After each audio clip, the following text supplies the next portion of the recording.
ఆ 5 రూపాయలకి ఏమొస్తుందమ్మా? 5 రూపాయలతో శాస్త్రీ బామ్ కొత్త ప్యాక్ వస్తుంది. జలుబు, తలనొప్పి, ఒళ్ళనొప్పులు అన్నిటికీ రిలీఫ్ ఇస్తుంది. తెలంగాణలో కాంగ్రెస్ ప్రభుత్వం ఏర్పడ్డ తర్వాత 6 గ్యారంటీలు అమలు చేస్తామని చెప్పి ప్రజలని మోసపూరితంగా చేస్తూ ఈరోజు 4 స్కీములు అమలు చేస్తాము. 26 తారీఖు నాడు రైతు భరోసాని మీ రైతు ఖాతాలలో డబ్బులు జమ చేస్తామని చెప్పుతూ ఇప్పటికి కూడా రైతులకు నమ్మకం లేదు.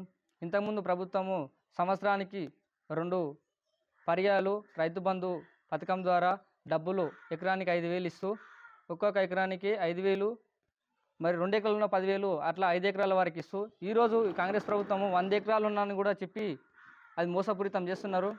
రైతులని చాలా మోసం చేస్తున్నారు. ఇది గౌరవ తెలంగాణ రాష్ట్ర ముఖ్యమంత్రి వర్యులు సీఎం రేవంత్ రెడ్డి గారికి కూడా, సార్ గారికి కూడా మేము కూడా తెలియపరుస్తున్నాం గ్రామం తరపున యువకుల్లాగా. అయితే ఇందులో ప్రజల తరపున నిజమైన సమస్యలు ఇలా ఉన్నాయి, ఈ విధంగా ఉన్నాయని చెప్పి అధికారులను అడగడానికి వెళ్తుందంటే ఇక్కడ ఉన్నట్టు కాంగ్రెస్ నాయకులు కానీ కార్యకర్తలు కానీ మా మీద తిరుగుబాటు చేసి ఎదురు దాడులు చేస్తున్నారు.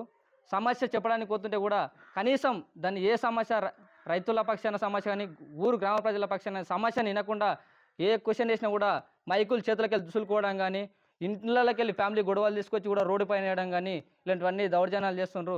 ఈ దౌర్జన్యాలని సరిగా అని చెప్పించి గ్రామ ప్రజల తరఫున కొట్లాడతాము.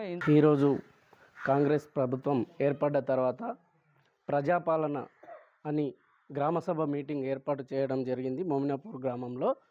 అయితే ఆ గ్రామసభలో అర్హులు కాని వారికి మాత్రమే ఇండ్లు ఎక్కువ మొత్తంలో అర్హులు కాని వారికి మాత్రమే వచ్చినాయి. అర్హులు ఉన్న వారికి అసలు లిస్టులో పేర్లు కూడా లేవు. ఇప్పటికే రైతులంతా కూడా రైతు భరోసా కోసం ఎదురు చూస్తున్నారు. ఇంతకుముందు గతంలో కాంగ్రెస్ ప్రభుత్వము సంక్రాంతికి ఇస్తాము, ఉగాదికి ఇస్తాము అని చెప్పుకుంటూ ముందుకు జరుపుకుంటూ పోతుంది తప్ప ఇప్పటి వరకు రైతు భరోసా లేదు. అట్లాగే గ్రామ మహిళలకు 2,500 ఇస్తామని చెప్పినారు, అది కూడా ఇప్పటి వరకు లేదు. ఇప్పుడు అమలు చేస్తామని అంటున్నారు. కానీ ఈరోజు జరిగిన దానిలో మేము దాన్ని ప్రశ్నించకపోతే మా ఊర్లో వ్యతిరేక కాంగ్రెస్ పార్టీ వాళ్ళు మాపై దాడి చేస్తున్నారు. అంతేకాకుండా ఇప్పుడు ఈ సమస్యలన్నీ తీసుకెళ్లడం వల్ల, ఈ లొల్లిలు కావడం వల్ల మాకేమనిపిస్తుంది అంటే ఇంతకుముందు ఇట్లాగే చెప్పుకుంటూ ముందుకు పోతున్నారు కదా, ఇప్పుడు కూడా కనీసం ఇప్పుడు తర్వాత లోకల్ ఎలక్షన్స్ వస్తున్నాయి కాబట్టి దాన్ని దృష్టిలో పెట్టుకొని ఇవన్నీ గ్రామ సభలు ఏర్పాటు చేసి ఏదో మేము అది చేస్తాము అని చెప్పి ప్రజలని మభ్యపెట్టడానికే ఈ గ్రామ సభలు ఏర్పాటు చేస్తున్నారని చెప్పి మాకు అనిపిస్తుంది. కాబట్టి దయచేసి ఇవన్నీ గ్రామ సభలు అవన్నీ జరిపినా కానీ అర్హుల అయిన వారికే ఇండ్లు ఇవ్వాలని మేము ప్రజల తరపున కొట్లాడుతున్నాము. అంతేకాకుండా మా మోమినాపూర్ గ్రామంలో చాలా దౌర్జన్యాలు ఉన్నాయి కాబట్టి అవన్నీ ఖండిస్తూ ఇప్పుడు అర్హులు ఉన్న వారికే ఇవ్వాలని మేము ఈరోజు తెలంగాణ ప్రభుత్వం ఏర్పడ్డ తర్వాత ఎన్నో రకాలుగా బలోపేతం ప్రజలని మోసపూరితం చేసి దాంట్లో భాగంగానే ఈరోజు గ్రామసభలు ఏర్పాటు చేసి ఆ గ్రామసభలో భాగంగా మా మోమినాపూర్ గ్రామంలో ఈరోజు గ్రామసభ ఏర్పాటు చేయడం జరిగింది.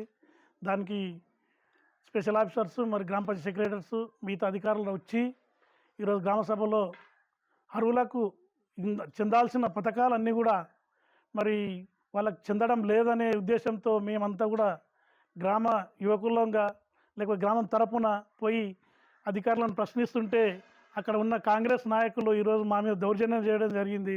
అయితే నిజంగా చెప్పాలంటే నిజానికి అర్హులైన వాళ్ళకి ఇండ్లు రాలే. ఈరోజు 120, 130 ఇండ్లు వచ్చినాయని చెప్పి వాళ్ళు ప్రకటిస్తున్నారు. ఆ 120, 125 ఇండ్లు తీసుకుంటే అందులో మొత్తం ఇండ్లు ఉన్న వాళ్ళకే ఉన్నాయి.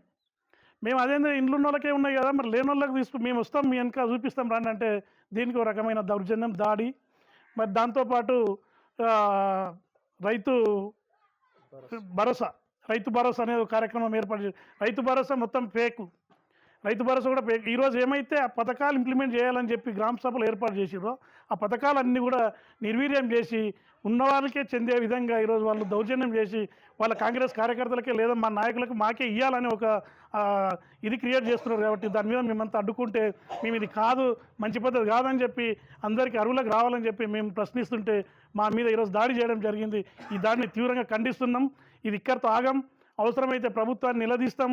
సీఎం గారిని, గౌరవ ముఖ్యమంత్రి గారిని కూడా మేము కోరేది ఒకటే, మీ కాన్స్టిట్యున్సీలో ఎక్కడ అన్యాయం జరగొద్దు, ఏ ఒక్క రైతు కూడా, ఏ ఒక్క నిరుపేద కుటుంబం కూడా అన్యాయానికి పాల్పడొద్దు, అన్యాయం చేయొద్దని చెప్పి నేను గౌరవ ముఖ్యమంత్రి గారిని రిక్వెస్ట్ చేస్తున్నా. అవి డిసెంబర్ 9 తారీఖు రోజే మరి గవర్నమెంట్ ఏర్పడిన ఎంబడే రైతు బంధు కానీ ఇస్తామని 10,000 నుంచి 15,000 చేస్తామన్నారు. మరి అదేవిధంగా 2 లక్షల రుణమాఫీ చేస్తామన్నారు. మరి అత్తలకు కానీ కోడళ్ళకు కానీ 2,500 మరి పైసలు ఇస్తామని చెప్పడం జరిగింది. అదేవిధంగా కళ్యాణ లక్ష్మి మరి తులం బంగారు అది ఇస్తామని చెప్పడం జరిగింది. ఆరోగ్యశ్రీ అనే 10 లక్షల కార్డ్స్ అది ఇస్తామని చెప్పడం జరిగింది. అది పోయిన గత ప్రభుత్వమే చేయడం జరిగింది. కానీ అది వాళ్ళకి తెలియక అందులో మేనిఫెస్టోలో పెట్టడం కూడా జరిగింది. మరి ఇండ్లు మరి ఇస్తామని చెప్పడం కూడా జరిగింది. అదేవిధంగా ఈరోజు జరిగిన గ్రామ సభలో మరి ఇండ్లు ఇందిరమ్మ భరోసా ఇండ్లు అని పెట్టడం జరిగింది. అయితే మా గ్రామంలో మరి 569 ఇండ్ల సర్వే చేయడం జరిగింది, ఇండ్లు కొట్టడం కూడా జరిగింది.